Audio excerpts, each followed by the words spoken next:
केवळ भाद्रपद महिन्यातील कृष्ण पक्षच नव्हे तर पुढील एक ते दीड महिना म्हणजे आश्विन महिना संपेपर्यंत पितृपक्षाचा काळ असतो आणि आपण मात्र फक्त भाद्रपदातील 15 दिवस पितृपक्ष मानतो आणि या काळात कोणतेही शुभ कार्य करण्याचा विचार सुद्धा आपण करत नाही।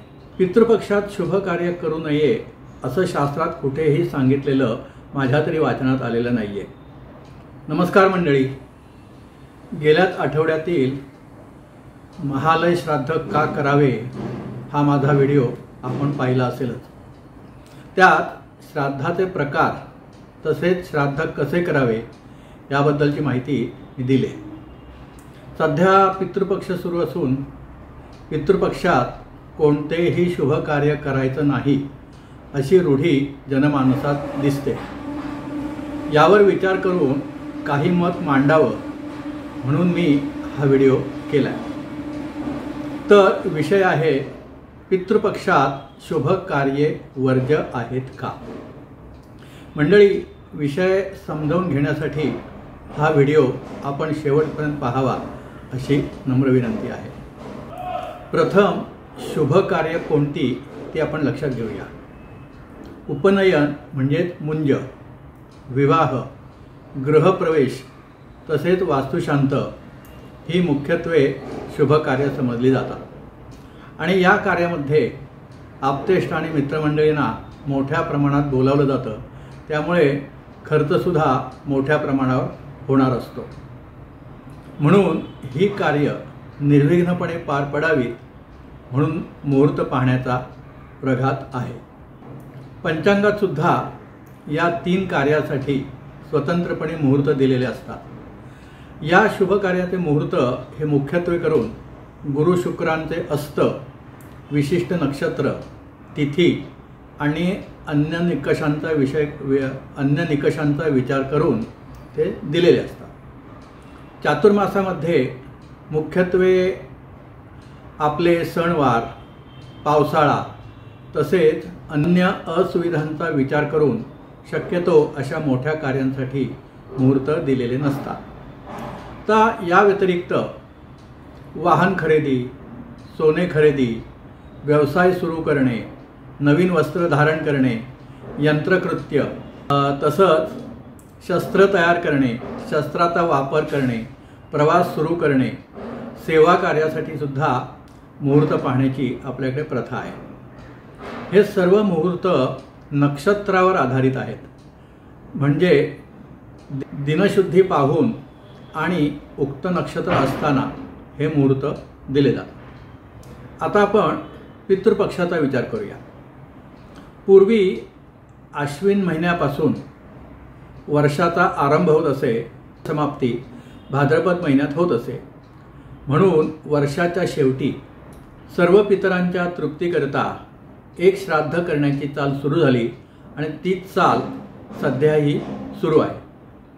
दुसरं असं की आपलं एक वर्ष म्हणजे देवांचा अहोरात्र म्हणजे रात्र आणि दिवस, एक दिवस म्हणजे स्वर्गात 6 महिन्यांचा दिवस आणि 6 महिन्यांची रात्र असा एक दिवस असतो।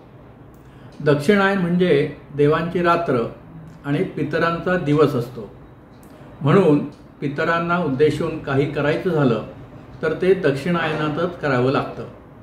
म्हणून कन्या आणि तुळ राशीवर सूर्य असताना पितरांचा अपराह्न काळ समजला जातो आणि म्हणूनच या काळात एक दिवस पितरांना भोजन दिलं जातं। हाच 2 महिन्यांचा काळ पितृपक्ष म्हणून समजला जातो। फक्त 15 दिवस नव्हे, कृपया हे आपण लक्षात घेऊया। तर 2 महिन्यांचा काळ पितृपक्षाचा समजला जातो। सूर्य साधारणपणे भाद्रपद कृष्ण पक्षात कन्या राशीत प्रवेश करतो। कदाचित अधिक मासामुळे काही दिवस मागे पुढे होऊ शकतात, म्हणून भाद्रपद कृष्ण प्रतिपदेपासून पितृपक्ष सुरू होतो।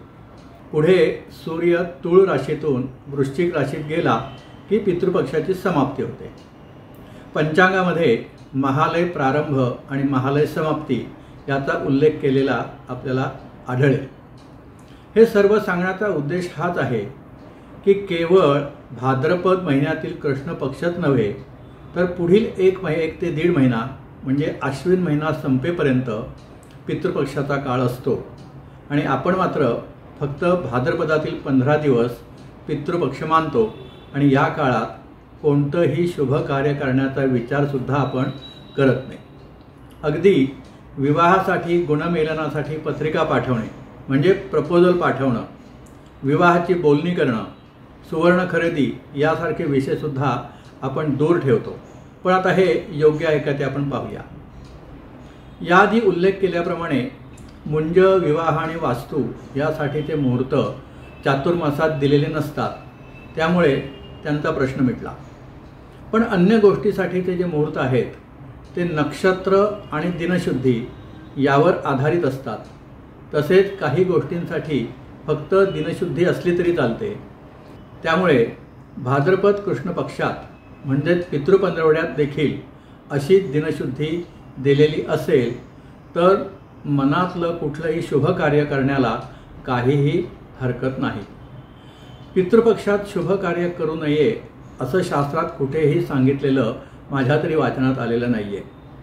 म्हणूनच पितृपक्षात पंचांगात देखील चांगला दिवस, उत्तम दिवस असा दिनविशेष लिहिलेला आपणास आढळेल. त्या दिवशी अशी कार्य करायला मुळीच हरकत नाही. पितृपक्षाचा काळ पितरांना अन्नोदक देण्याचा काळ आहे. तो निषिद्ध काळ निश्चितच नाही आहे.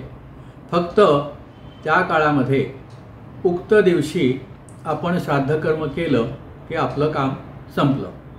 भाद्रपद पितृपंधरवड्यातील भाद्रपद कृष्ण चतुर्दशी आणि अमावस्या हे 2 दिवस सोडून अन्य दिवस जर चांगला असेल तर तो दिवस शुभ कार्यासाठी घ्यायला काहीही हरकत नाही. दुसरं असं की आश्विन महिनासुद्धा पितृपक्षाचा काळ आहे वरती सांगितल्याप्रमाणे. पण त्यामध्ये मात्र आपण आनंदी मनाने शुभ कार्याची सुरुवात करतो. याचं कारण आश्विन महिना पितृपक्षाचा काळ आहे हे आपणास माहीतच नसतं. म्हणून आपण ते चटकन स्वीकारतो आणि आश्विन महिन्यापासून शुभ कार्य करायला सुरुवात करतो. म्हणूनच भाद्रपद महिन्यातील पितृपक्षाचा काळ हा निषिद्ध न मानता मुहूर्तासाठी विचारात घ्यायला काहीही हरकत नाही. केवळ पितृपक्ष आहे म्हणून कोणतीही महत्त्वाची कार्य पुढं ढकलू नयेत असं माझं स्पष्ट मत आहे. मंडळी, आपल्याला हा व्हिडिओ कसा वाटला हे जरूर कळवा.